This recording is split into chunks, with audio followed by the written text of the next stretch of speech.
This is the final camp report. It's been a long, arduous camp. It's my 6th in a row for 3 yards per carry. I believe my 8th in a row overall, and somewhere around the 20th I've attended. So, but I gotta check that. I know for a fact. Let me see. A Flores, 1 of Gase, that's 5, and 1 of McDaniel, that's 6. This is my 7th in a row for 3 yards per carry, and 8th overall. So, in a row. So yeah, pretty good streak going. Hopefully I'll get to 20 someday. There were some guys at camp that were talking about, oh, this is my 25th, and I'm like, good God.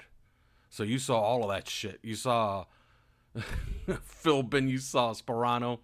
So, all right. So we were there today, and not much can be said about practice. I had a report up.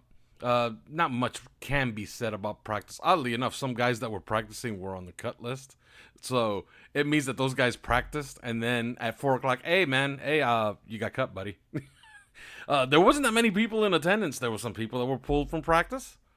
I later saw essentially Noah Benogany be traded in real time, which was kind of interesting.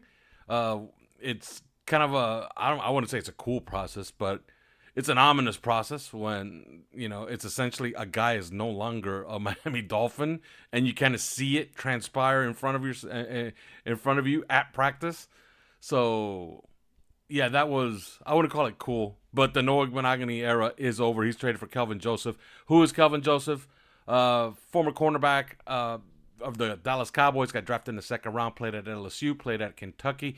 I had a good feeling about him coming out of Kentucky. Fast, strong, really, really good tackler. Like, that's the good news.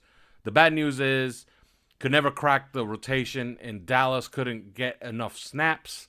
And last year, when he did play, he was god-awful. He gave up. His advanced numbers for last year are absolutely terrible. But he's a good special teams player, and he'll help in that regard because Justin Bethel, who got cut today, like I mentioned before, he was injured. So this is their release from today from the Miami Dolphins, and they say, yep, they have released cornerback Justin Bethel, and you guys saw that one coming because he was wearing, it's not even a sleeve. It was like a brace. And he just didn't look good to me after he got injured. So he was likely not going to help the team. So he's waived. Robbie Chosen was a semi-surprise, but not if you watched him in the actual games. He seemed to always show up in practice. And he had good chemistry with Tua Tagovailoa. Him screwing up that mesh route, down there in the red zone, like that had to be the final straw. And they're essentially just keeping the wide receiver core from last season, plus Braxton Berrios. And, of course, Cedric Wilson on a new deal, which saved them some cap space. We will touch on Jonathan Taylor a little bit later on in this show. They cut Myles Gaskin. He did not make it, okay? Which means that Brooks did. So that's good news. Some new blood in the running back room. Tackle Deshaun Hand. I do expect him to be back. He was injured this past week, but I do expect him to sign back past week 1. Tight end Tyler Kroft, he was actually participating today in practice, and then he shows up on the cut list. They kept 2 tight ends, and you know what I say to that? I've been saying it for a while on this show. Good, because they're not supposed to use 2 tight ends anyway. This team is not supposed to ever be in 12 personnel. This team should be in 11 personnel and 21 personnel. That's how they are at their best, and that's how they should be going forward. So might as well just have 2 tight ends. Okay? Ingles going to play a lot anyway. All right? And they can always cross-train another guy to play fullback.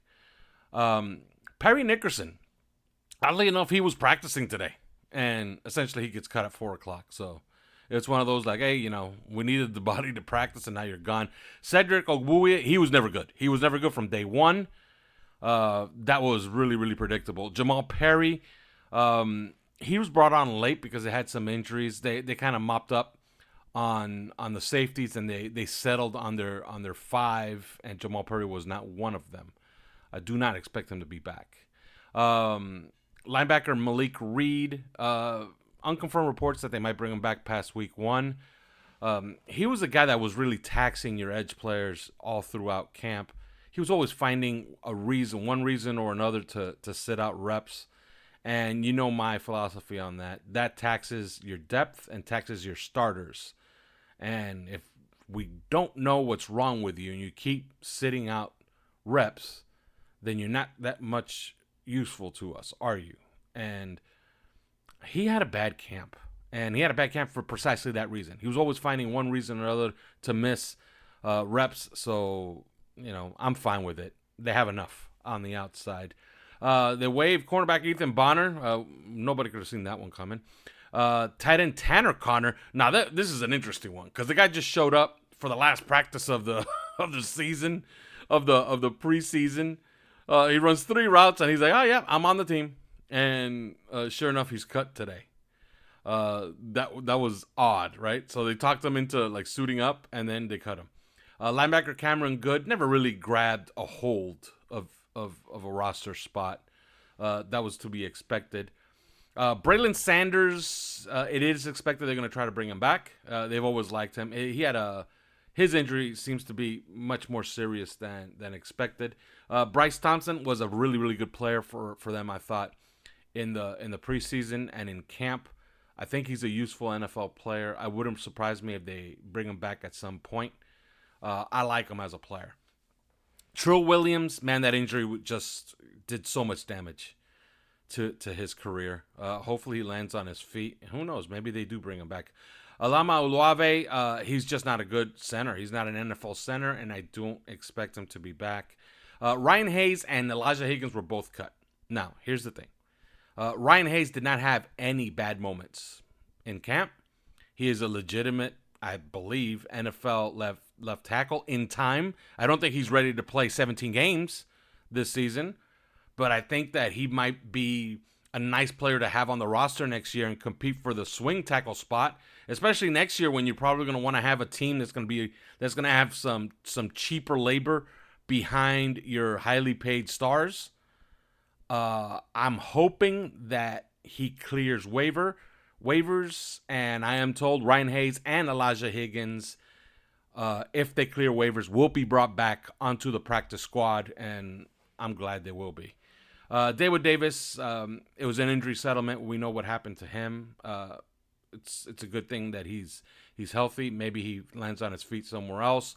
Nick Needham is going to be on the PUP list, and that one was also very, very predictable because if you've been listening to the show all throughout camp, I was telling you that watching him work on the side, he just did not seem ready. So I would expect him past week 4, something like week 6 maybe for Nick Needham. And then this is an interesting one, and nobody seems to know the answer to this, but Keon Crossan and tight end Eric Saubert were placed on injury reserve. Now, Barry Jackson stated that there is some kind of weird designation where they can be brought back. We will learn more tomorrow. We asked Mike McDaniel today about it, and he said, "Well, stay tuned and wait for what do you call it? Chris Greer's showcase tomorrow." So yeah, I guess we will wait for Chris Greer's showcase tomorrow. Now, as far as the 53, let's just briefly go over it, and then I'll bring you guys up here, and we could talk a little Jonathan Taylor if you want to, although there isn't much to say. Okay. The wide receiver group, we already talked about it. They bring back the same unit, plus Braxton Berrios. Eric Azukama should have an expanded role. On the offensive line and the tackles, let's talk about the tackles first. Austin Jackson is back at right tackle. Teron Armstead is your starter at left tackle. Kendall Lamb is the swing tackle. And Keon Smith made it. On the interior, it's Isaiah Wynn as your starting left guard. Connor Williams is your center. Robert Hunt is your right guard. Robert Jones is going to be working his way back. I don't expect him for the first few weeks. We'll see the final injury designation. They have until tomorrow to figure all of that stuff out. They also have until tomorrow for Jalen Ramsey as well. There's going to be 3 open roster spots when all is said and done, by the way. Okay, once they settle all their IR machinations. Lester Cotton made it. He's back. The only two tight ends. Julian Hill, Durham Smythe. Good. We talked about this ad nauseum all camp long, and it stays that way. Alec Ingold's your fullback. Now, the running back room, minus Myles Gaskin. But Chris Brooks has made it. Devon Achane was wearing the red jersey today, so we shall be monitoring that going forward. Savon Ahmed was not participating today, but you guys remember the injury he took against Jacksonville, so he should be okay, but he was not available today. Raheem Mostert's your starter. Jeff Wilson, he made it past Judgment Day for Jonathan Taylor. The quarterbacks will be the three quarterbacks, Tua Tagovailoa, Mike White, Skylar Thompson. There will be an announcement on Monday where they will state or announce QB2. Who's QB2? We will find out on Monday. You can place your bets on that one. I think it's Mike White. Skylar Thompson, he was great against the Texans. He was god-awful in the other two games. And, he drives me crazy when you watch him in practice. All right, Christian Wilkins was available to the media today, and he essentially says, yes, I'm playing. And, all of that's over with. He practiced today, by the way. Full participant, and he gave Zach Sealer a big hug. They went back-to-back in their press availabilities. Christian Wilkins will be ready for week 1. Raekwon Davis is your nose tackle. He's your 0. And Brandon Peely made it. He is the backup at 0. Zach Sealer, of course, Emmanuel Ogbah, they're thin there. I think that they should be going out in the market for a 5-tech. Remember what I said about Deshaun Hand? I think he returns past week 1 when they don't have to guarantee him his deal. Your linebacking core, we speculated on this, and that's how it ended up. We talked about this a few shows ago when I said, you know what? I think they're emptying out the room. They're keeping the top 4, and Van Ginkel is your versatile, plug-in at fill and outside. He can also play on the edge. So it's Jerome Baker, Channing Tindall is his backup, David Long, and Duke Riley. Bradley Chubb and Jalen Phillips, of course, are on the outside with Van Ginkel and Emmanuel Ogbah backing them up. In the secondary, this is going to be a little interesting because they added Kelvin Joseph, so he comes into the fold. He's going to play special teams. He is going to be in Justin Bethel's place. I guess Eli Apple is the starter, opposite of Xavier Howard, and Kader Kohou will play in the slot. Nick Needham is returning soon, and Cam Smith is essentially cornerback 3. So it stands to reason that they're gonna be scouring the waiver wire, and who knows, they might be bringing back somebody very, very soon. And the safety group, we already spoke about it. It's Javon Holland and Brandon Jones, who I do expect to be the starter, opposite of Javon Holland, and Deshaun Elliott as the top hash safety coming off the bench. Elijah Campbell will not obviously play in week 1. He's nursing an injury, but he was working today on his upper body. He should not be ready anytime soon. We don't know what his injury is, but it's a lower extremity. I watched him today. I don't know what his problem is, but he was doing upper body workout. It was hard to discern what was wrong with him with his lower body because he was sitting on one of those one of those ellipticals, so you couldn't see his lower body. So, Verone McKinley. Originally, they were supposed to cut him, and then they're going to bring him back, but he's still on the roster for whatever reason, and he's still on the depth chart. So, and he's actually in the official roster that they handed out. So, Verone McKinley is the very odd and strange cut that is still on everybody's roster and actually made the team. It seems like, and I'm pretty certain, he's going to make the team. We know about the specialists. All right, Jason Sanders, Jake Bailey, Blake Ferguson is the long snapper. So that's the team. Now let's touch on a few of the injuries. I was asked earlier, is Jalen Waddle going to go week 1? Yes. Okay, that very short answer. If I had to bet, I would bet heavy on yes, he's going to play week 1. He was asked about it, and he said, I'm always thinking I'm going to play. So he didn't offer anything to the contrary. So Jalen Waddle should be there week 1 against the Chargers. As far as Teron Armstead, I mentioned this earlier. He looked to me the same way he always looks. Okay? He was jogging outside, by the way, listening to music, so getting his workout. He always looks the same way to me. He never practices, so you can't really tell. Like when they say, "Oh my God, Teron Armstead's not practicing today." Oh, who cares? He never practices anyway. So he looked fine to me. So I don't know. I guess we'll find out with his injury designation on the Wednesday of Chargers week, which will be the first injury report. I would expect him to play. Let's just say that I would expect that Teron Armstead will play. All right, on Jonathan Taylor, let's be very clear about this and very short. They did negotiate a trade for Jonathan Taylor. I can't tell you, and I'm not allowed to tell you if any players were involved, but they did enhance their offer.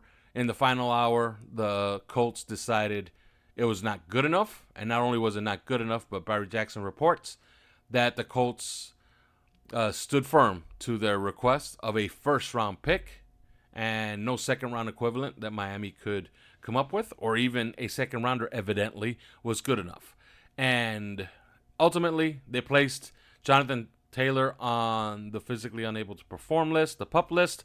He is out for the first 4 weeks of the season, which kind of screws Jonathan Taylor and screws those fantasy owners out there that drafted him, thinking that he was going to be running the football for the Miami Dolphins. So, having said all this, I will bring you on. If you have any questions, you could put them in the chat and I will read them. All right, as I bring you up, identify yourself.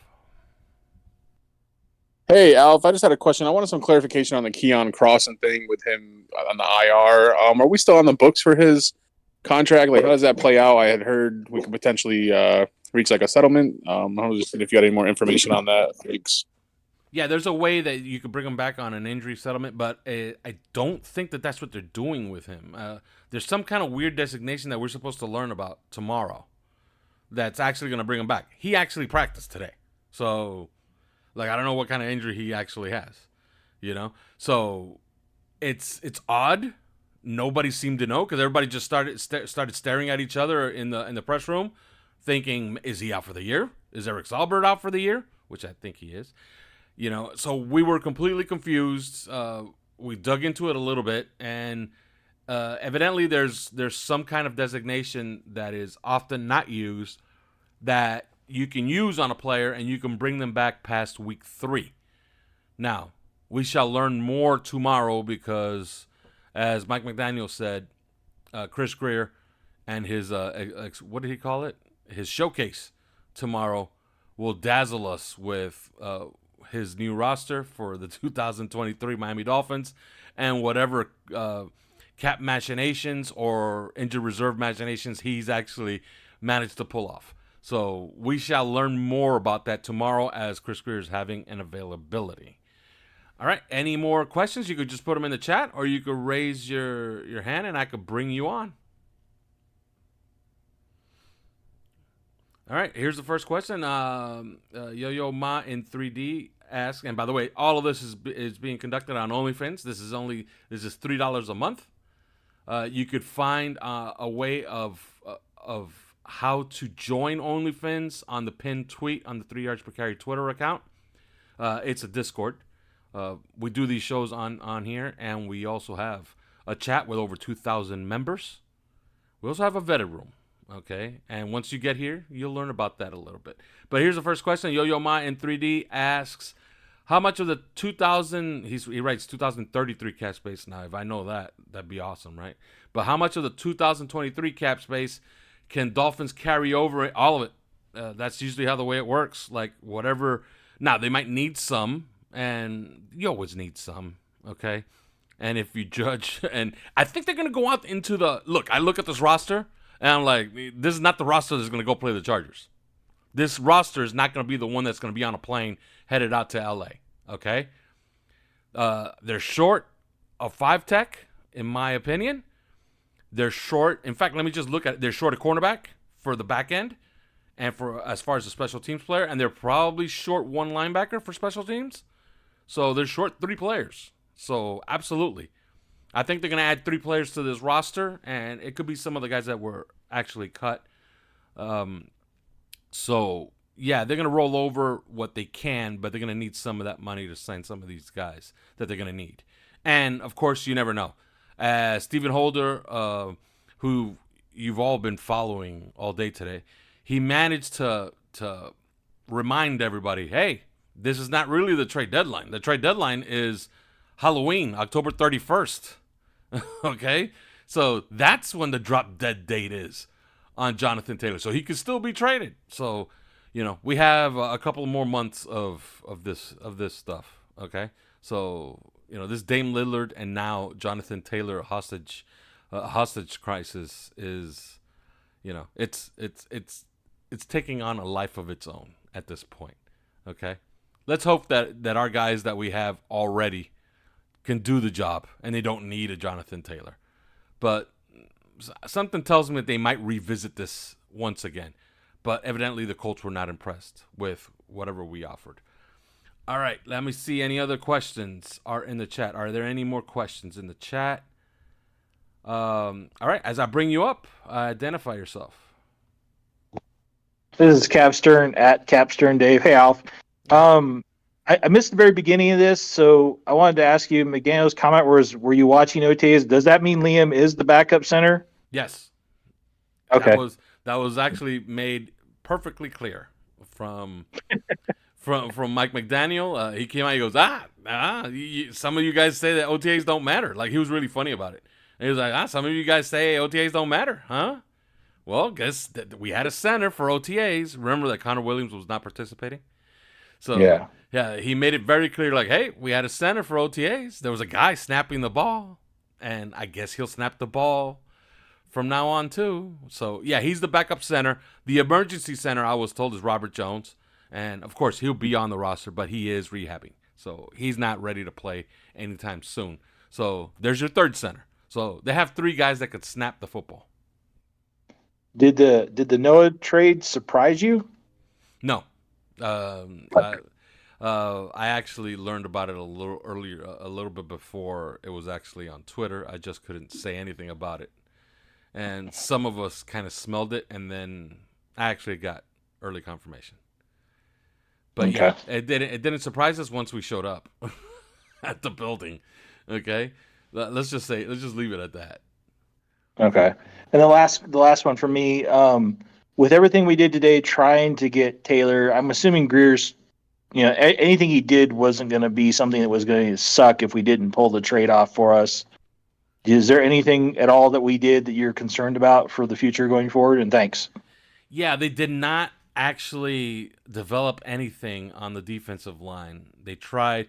They brought in Randy Charlton, Josiah Bronson, Jalen Twyman.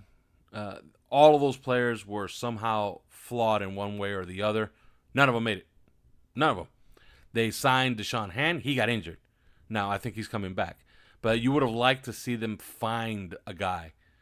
And Austin Clark's really good at that. And all they really did find was, a backup zero. So not all was lost. They found Brandon Peely, and he'll contribute.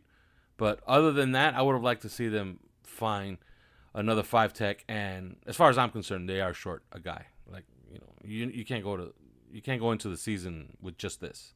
Like, it's a good group. It's just, you're missing a guy. It's as simple as that. Like, you need another guy. So, you have anything else? No, Al. Thanks for all the hard work as always. All right, cool, man. All right, there's another question, and I think we can wrap up with these two questions in the chat. Although we do have another person that's in the queue. First question is, Tehran rarely ever practices. However, the O-line needs to work in unison to function effectively and consistently, generally speaking. How does Tehran consistently not practice but plays at an elite? Well, because he's Teron Armstead. When he steps in, not just individually, but in tandem with the whole line as well. Yeah, because he's Teron Armstead. And sometimes the left tackles, tackles have the least amount of stuff to do because there's not much that happens to them. Like, guys are either coming wide on them or on inside of them, or it's a 2-by-1 blitz, or it's an overload, and there's simple rules for every single one of those situations. So tackles usually have less to do, and he's an elite player. Let's just hope he stays healthy. The next question is, should we be worried about Wilkins' future as a Dolphin at all past this season? He says he loves Miami. We say we love him, but we can't come to an agreement on a contract. If nothing happens, he's on his last year, and now we hear that there was multiple teams willing to trade. Yeah, I'm pretty sure that a bunch of teams would have liked to trade for him, but the answer is no. We need him for this season. Look, if we believe what Marcel Louis-Jacques of ESPN reported, and I do, he turned down an offer that was commensurate with what Jeffrey Simmons is earning from the Tennessee Titans. If that is the case, then I think that that's a mistake by Christian Wilkins. He's not only betting on himself, but he's making a very, very, I think, unwise bet, because he's gonna have to go out there somehow and go get 15 sacks to get paid what he wants to get paid, which is evidently more than the average that will pay you as a top 5 defensive tackle.